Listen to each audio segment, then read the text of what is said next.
How to solve for centripetal acceleration given a question like this where there's a hanging mass. The first step is to split it up into its x and y components.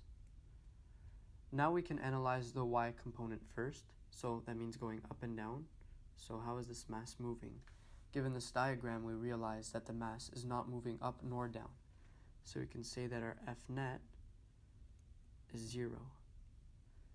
So if we know that our F net is 0, we also know that our F net is equal to, let's say upwards is positive. Our F net is equal to the tension of the stroke in the y direction minus force of gravity. So, which equals 0. Our tension in the y direction equals our force of gravity. And now we can actually solve for the tension in the y direction because we know the mass. Our mass is 77.1 kilograms, and we'll multiply that by 9.81, which is a constant for gravity.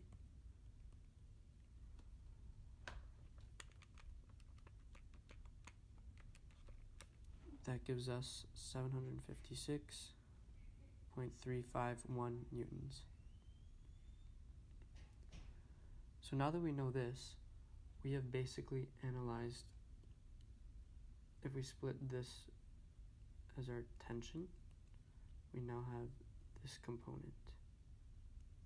And we want to get this component to solve for centripetal acceleration.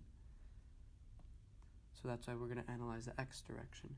We know that our centripetal force is provided by tension in the x direction. So now what we're going to do is I'm going to draw another little triangle here, just representing the tension. So this is our tension. This is our tension in the y direction, and our tension in the x direction. So now we know our tension and we know our angle as well, which is 3.5 degrees. And we know our tension in the y direction is 756.35 newtons. So given this, we can apply SOHCAHTOA. We can do tan of 3.5 degrees equals to opposite over adjacent, so tension x over 756.335 newtons.